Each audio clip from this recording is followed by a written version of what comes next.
les images qui sont à la fin de la Bible, dans le livre de l'Apocalypse, ne sont plus à lire de manière allégorique pour aider le lecteur à grandir spirituellement, mais de manière littérale, c'est-à-dire un véritable désastre humanitaire.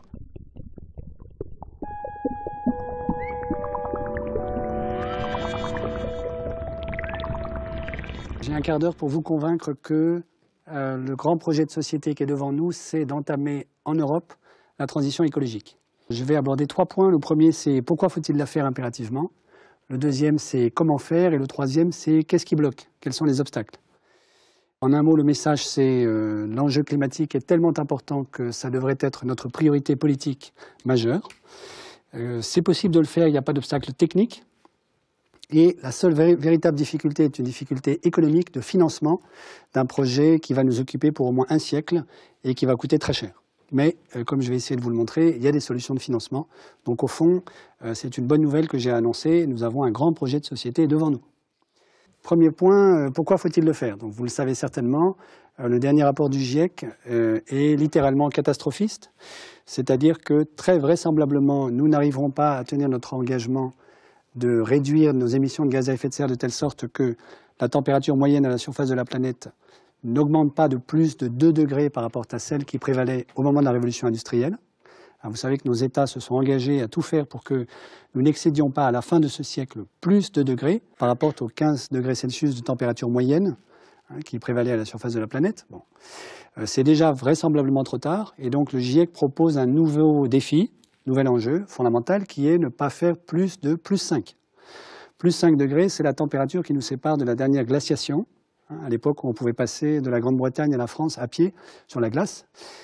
Et plus 5 degrés, à la fin de ce siècle, ça voudrait dire que les images qui sont à la fin de la Bible, dans le livre de l'Apocalypse, ne sont plus à lire de manière allégorique pour aider le lecteur à grandir spirituellement, mais de manière littérale, c'est-à-dire un véritable désastre humanitaire, qui d'ailleurs ne commencerait pas à la fin de ce siècle, mais qui certainement se ferait sentir bien avant, puisque, si j'en crois les camarades ingénieurs agronomes, avec plus 3 degrés, déjà, on devrait très vraisemblablement observer une chute des rendements agricoles, ce qui veut dire une équation à résoudre autour de 2050 qui devient quasiment insoluble, qui est de nourrir 9,5 milliards, 10 milliards de personnes avec la quantité de sol disponible, cultivable, qui nous est donnée et qu'on ne peut pas augmenter indéfiniment. Donc cet enjeu-là est majeur. Vous êtes évidemment sensibilisés, surtout la jeune génération. Ma génération l'est déjà nettement moins. La génération du dessus a encore beaucoup de peine à croire que c'est un problème sérieux. Le deuxième point, c'est, une fois qu'on a compris que c'est massif, vital pour l'humanité, pour la planète, comment fait-on? Alors la bonne nouvelle, c'est qu'au fond, il y a plusieurs manières de le faire. L'an dernier, à la demande du gouvernement français, il y a un comité des experts pour le débat national sur la transition qui s'est réuni, dont j'ai eu la chance de pouvoir faire partie, qui a réuni en gros 70 scientifiques d'à peu près toutes les disciplines. Peut-être que la philosophie n'était pas représentée, je ne sais pas, je m'en souviens plus. Mais en tout cas, il y avait des climatologues, des spécialistes de la biodiversité, des énergéticiens évidemment, quelques financiers, 2 économistes, bon, et beaucoup d'ingénieurs. Et le résultat de ce travail magnifique, ça a été l'identification de 12 scénarios de transition écologique pour la France. Ces 12 scénarios ont été rassemblés en 4 grandes familles de manière à faciliter la décision politique, puisque ça ne nous a pas échappé que compter au-delà de 4 est difficile pour certains membres de la classe politique. Donc on a ramené ça à 4. Les 4 grandes familles, c'est assez facile à comprendre. Ce qui les distingue en gros, pour simplifier à la hache, c'est la place du nucléaire dans le mix énergétique français, en gros autour de 2035. Alors vous avez à un extrême le scénario Négatep, qui mise essentiellement sur le tout nucléaire, pour simplifier. Puis à l'autre extrême, le scénario Négawatt, qui mise sur une sortie aussi rapide que possible du nucléaire, avec, si on en croit les défenseurs de Négawatt, disons la fermeture de la dernière centrale française autour de 2035, avec, entre aujourd'hui et 2035, une montée en puissance du gaz, des investissements massifs dans les énergies renouvelables, et à partir de 2035, substitution des énergies renouvelables au gaz et au nucléaire. Et puis, au milieu, il y a 2 autres grandes familles de scénarios, Ancre et ADEME, qui, d'une certaine manière, sont des combinaisons linéaires convexes des 2 extrêmes que je viens de décrire.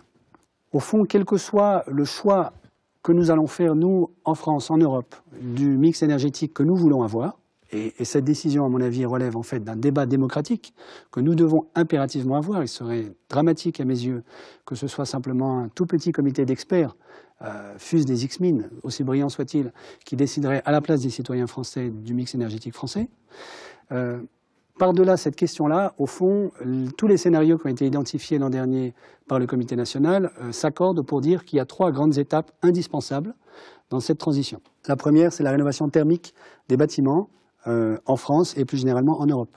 Pourquoi la rénovation thermique des bâtiments? Parce que c'est l'un des premiers postes de consommation de fuel et c'est un poste également très important d'émissions de gaz à effet de serre. Donc, en rénovant thermiquement nos bâtiments, nous faisons d'une pierre deux coups. Nous réduisons notre consommation de pétrole, nous améliorons notre balance commerciale, puisque vous savez sûrement que le déficit commercial français, en gros, chaque année, c'est 70 milliards d'euros, ce qui correspond à peu près à la facture du pétrole que nous importons en France, parce que nous avons des idées et pas de pétrole. Donc, première étape, la rénovation thermique des bâtiments. Pourquoi faut-il rénover l'ancien? Pourquoi ne peut-on pas se contenter de durcir les normes sur le neuf? Parce que nous avons la chance d'avoir un patrimoine immobilier extrêmement riche, de sorte que le neuf en France renouvelle très très lentement le parc immobilier français. En gros, il se renouvelle à la vitesse de 0,3% par an, ce qui est donc beaucoup trop lent pour qu'on puisse se permettre d'attendre simplement que le neuf ait remplacé la totalité de l'ancien existant aujourd'hui. On n'a pas le temps d'attendre aussi longtemps, donc il faut absolument rénover l'ancien également. Et vous imaginez sans peine que c'est un travail pharaonique, puisqu'il va falloir rénover le Louvre, les casernes de pompiers dans la Creuse, les lycées à Grenoble, toutes les villas des particuliers entre Aix et Marseille, etc. C'est un chantier extraordinaire, évidemment très créateur d'emplois, qui va nous obliger vraisemblablement à revoir assez fortement l'aménagement du territoire en France. Alors, ce sur quoi travaillent un certain nombre d'urbanistes, c'est de penser de nouveau le territoire français sous forme de petites villes très denses, irriguées par des transports publics très denses également, reliées les unes aux autres par du train ou du car, avec de la polyagriculture autour de chaque ville et des circuits courts agricoles qui achemineront la nourriture dans les gares.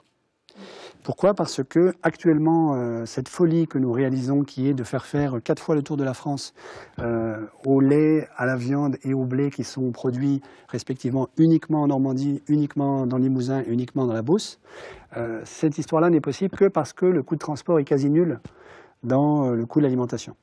À partir du moment où il ne sera plus nul et où nous aurons des contraintes dans l'acheminement du pétrole, par exemple, pour nous Français, alors il sera grand temps d'arrêter ce type de folie. Et donc, ce sur quoi travaillent les urbanistes, c'est comment réorganiser une polyagriculture autour de petits centres urbains. Ceci m'amène directement au deuxième chantier majeur, qui est la mobilité, parce que c'est le deuxième poste de consommation d'énergie fossile en France. Et la mobilité, ça veut dire beaucoup moins d'avions, désolé pour ceux qui adorent aller flâner dans les aéroports, beaucoup plus de trains, du ferroutage, et le remplacement aussi rapidement que possible de la voiture électrique, du moteur à explosion par des voitures électriques. Là aussi, vous imaginez bien que c'est un chantier énorme qui est devant nous, puisque nous allons pouvoir nous livrer à notre sport national favori, qui est de savoir si on fait passer la ligne de chemin de fer dans telle commune ou dans telle autre. Bon. Et puis une fois que nous serons amusés à ce sport-là, il faudra quand même décider et avancer de manière que nous puissions passer, disons, voilà, à l'étape d'après en termes de mobilité pour avancer vers une mobilité verte. Tout ceci, vous l'avez bien compris, c'est une manière de transiter d'une économie dont nous héritons à partir de la révolution industrielle, essentiellement construite sur la consommation d'énergie fossile, gaz, charbon, pétrole, vers une économie fondée sur d'autres types d'énergie, que ce soit le nucléaire ou des énergies renouvelables. Bon.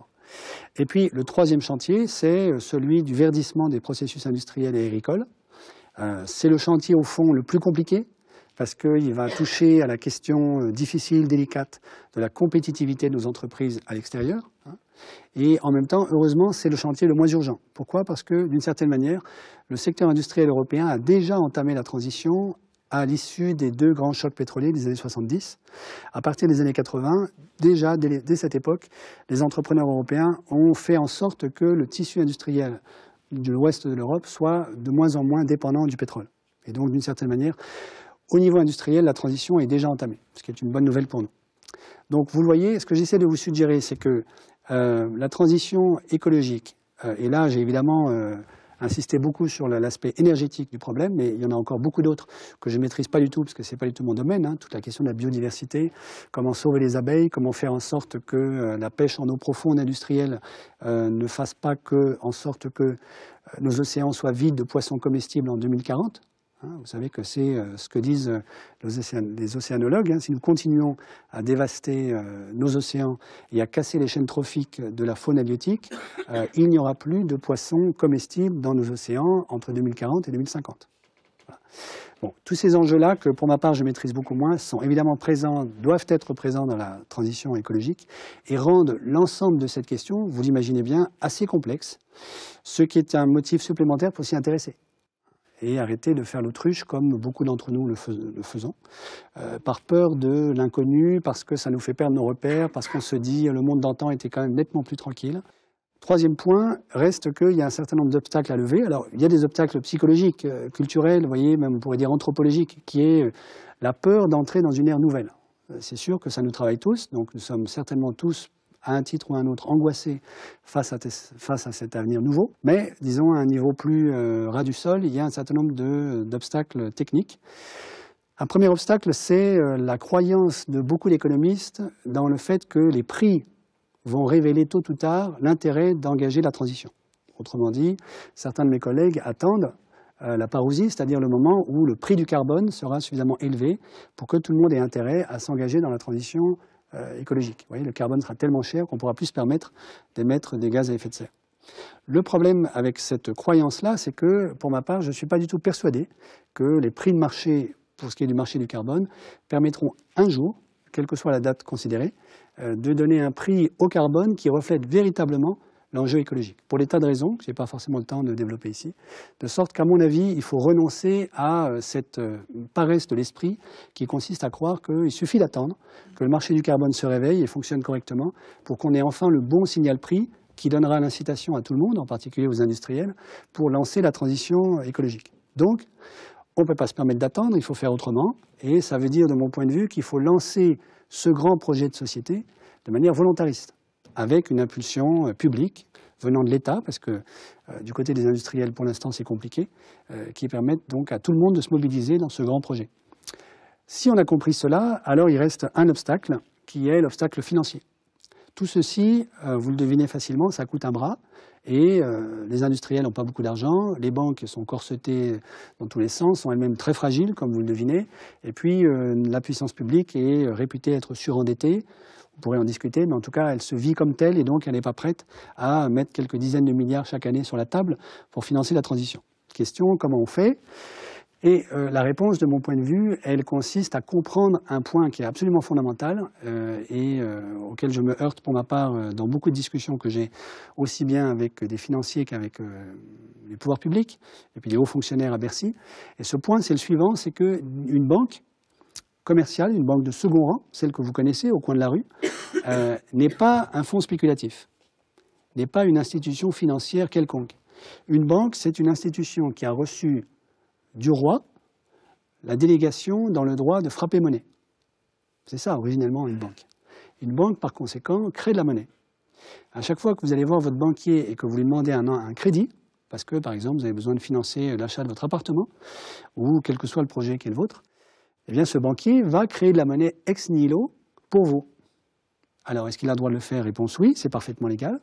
Est-ce qu'il en est conscient? Bien sûr. Bon. Est-ce qu'il peut créer une quantité arbitraire de monnaie? Non, bien entendu que non. Il est lui-même contraint par un certain nombre de règles. Il n'empêche qu'il crée de la monnaie. La meilleure preuve de ceci, c'est que la quantité de monnaie en circulation augmente tous les jours. Est-ce que créer de la monnaie, c'est inflationniste? Vous êtes certainement persuadé, pour une raison ou une autre, que la planche à billets est quelque chose de terrible, c'est une espèce de péché originel, parce que ça crée de l'inflation. L'inflation d'aujourd'hui, c'est l'hyperinflation de demain. L'hyperinflation de demain, c'est Adolf Hitler au pouvoir après-demain, par exemple vers 2017. Vous voyez. Alors tout ceci est complètement faux, et c'est absolument fondamental, à mon avis, dans notre débat public, politique, y compris d'ailleurs scientifique, de le comprendre. Premièrement, les banques créent de la monnaie tous les jours. Si créer de la monnaie était ipso facto inflationniste, il faudrait fermer toutes les banques demain matin. Ensuite, créer de la monnaie n'est inflationniste que lorsque on ne crée pas de valeur réelle en face qui correspondent à l'augmentation de la quantité de monnaie en circulation. Évidemment, si vous créez de la monnaie et que vous faites des ronds-points avec, comme ça a une utilité sociale assez faible, ça va faire de l'inflation. Si vous créez de la monnaie pour financer la transition écologique, la question que je pose aujourd'hui, que je vous pose, que je nous pose, c'est croyez-vous que ça puisse créer suffisamment de valeur réelle dans notre économie aujourd'hui pour que ce ne soit pas inflationniste. Voilà. En gros, c'est ça les grands enjeux du débat, à mon avis, qui est devant nous, sachant que si nous arrivons à organiser ce débat dans l'espace public français et plus largement européen, alors nous avons une petite chance, à mes yeux, de pouvoir lancer cette transition, compte tenu du fait que, très certainement, sur cette planète, il n'y a que 2 régions au monde qui peuvent lancer la transition écologique. Pourquoi? Parce que pour le faire, il faut d'excellents ingénieurs, il faut une région économique assez riche, parce que ça coûte cher, et il faut une population éduquée qui soit capable de suivre les transformations techniques, urbanistiques, qui vont accompagner cette transition. Et si vous mettez ensemble ces 3 réquisites, à mes yeux, il ne reste que 2 régions, le Japon et l'Europe de l'Ouest. Donc, c'est un peu à nous de le faire, à mon avis. C'est un peu à votre génération de le faire. Si vous y arrivez, on parlera de vous dans les livres d'histoire à la fin de ce siècle. Si vous n'y arrivez pas, vos enfants ne parleront pas de vous, parce qu'ils n'auront pas le temps de se demander comment ils ont fait pour en arriver là où ils en seront à la fin de ce siècle. Voilà. Merci beaucoup.